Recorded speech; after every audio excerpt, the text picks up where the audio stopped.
Hindi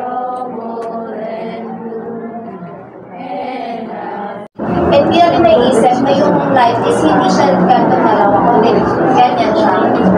And yung every steps na to is ito yung mga trials, yung difficulties natin. And minsan, hindi natin siya abot. Hindi natin siya kaya ng mag-isa. And that's the time na kailangan natin talaga settle natin sa and thank you po, sisters. Sino pa po gusto mag-share ng mga life experiences? Ayan, maraming. Nalala ko lang po yung shinare ni sister. Ano po pala ni sister last?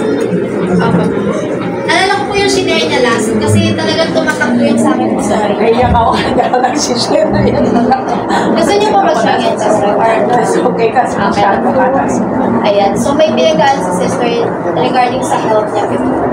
And what stands out dun sa sinabi niya po talaga is after niya pinagdaanan yun is na pinaka-strong siya. And diba, nandun siya sa point na hindi niya alam kung bakit nangyari sa buhay niya. And hindi niya alam kung paano malalagpasan. Pero yung blessing after nun is mas naging strong siya. And doon siya niya nasabi na kahit anong bagyo, basta pinanakaya niya. So yun yung isa sa blessing na mga challenges natin. So dito sabi ng Lord, that nonetheless, if we are to be the beneficiaries of the Lord's work and glory, even mortality and eternal life, we must expect to be smooth and taught to pass through the refiner's fire, sometimes to the outer waiting. So, kahit sagad-sagaran na minsan galit, minsan challenges, hindi pa tapos meron na naman, di ba, meron mga ganun pagkakataon, sisters. Lahat tayo beneficiary, pero syempre, kailangan natin mag-work doon, and kailangan din natin mas magtiwala, and kailangan natin magpagdaanan yung mga bagay.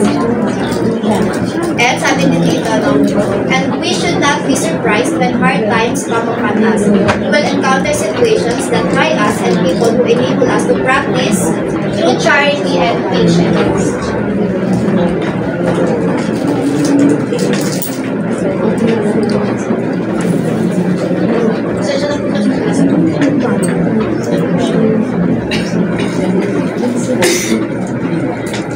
Kasi niyo po kasi sir, na may mga challenges tayo na sinasagad talaga yung pasensya natin.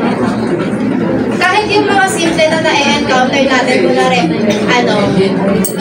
nasa gitna tayo ng traffic. Ano ba yan? Kasi ba't kayo pag gumawa ng kalsada, ayos naman yung kalsada, diba? Parang we always have someone or something to take sa mga buhay natin. Pero sasabi nga, na basic pa lang yung mga pinagdadaanan natin. Ay nagganon mga senaryo ng mga traffic. Pero sinabi nga na yung mga challenges natin is dito pumapasok na i-practice natin yung charity natin. And minsan, kapag parang tayo sa someone to blame, hindi na natin nakikita yung worth ng person na yun. And mas nakikita natin yung mga kamalian. Pero kapag iisipin natin na mahal pala siya yung and tayo pala is may tutulong tayo doon para doon sa tao. Kahit siya pa yung nagiging reason yung nakaka-trigger sa atin. And may sinabi din dito.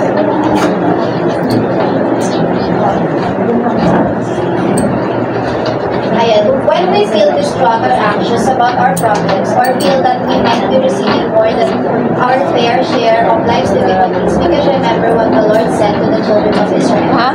And thou shalt remember all the ways which the Lord thy God led thee these 40 years in the wilderness to humble thee.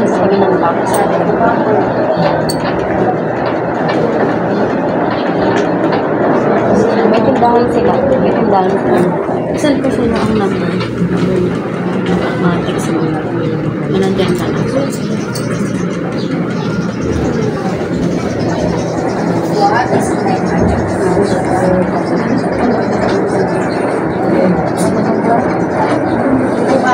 Kailan natin nararanasan to, sister? Ayan, so based sa sa experiences ko and sa family and sa observation ko din, mas nararanasan natin yung tumakot sa mga challenges na napipil natin na kaya din natin lahat. Yung yung feeling na mas alam ko to kaysa sa iba. Doon kasi mas binibigyan tayo ng challenge na mas makakapag-humble tayo na hindi ko pala kaya. Minsan kasi kapag sobrang tumaas yung tingin natin sa sarili natin, ay lumaki na yung buto natin. Tapos makikita natin na may mahina, ay dali-dali lang yan, di ba? Tao tayo and may mga thoughts tayo na gano'n. And dito, pumapasok yung mga challenges din. So, kaya minsan iisipin natin, parang okay naman ako, tapos active din ako, okay naman yung mga ginagawa ko. Pero pumapasok yung challenges is para i-humble tayo. Para mas lumapit tayo sa kanya. Kaya talk kanina, diba? Sino yung Proverbs, trust in the Lord and lean not unto thy own understanding kasi hindi mo natin alam. And only Heavenly Father is Christ knows all. And ayan. Because this life is a testing ground and dark clouds of trouble hang over us and threaten our peace to destroy. It is helpful to remember this concept that nevertheless whosoever put his trust in the Lord, the same shall be lifted up in the last days. The same shall be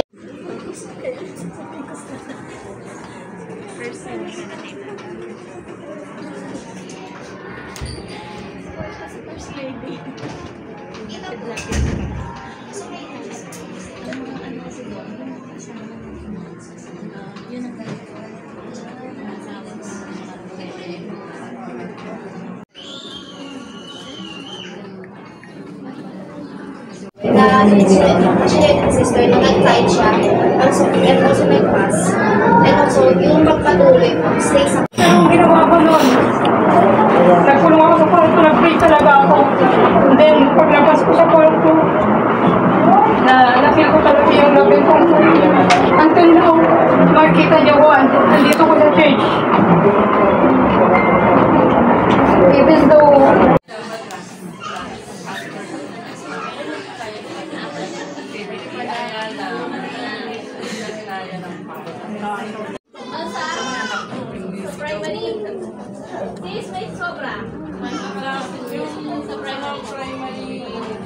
Teacher.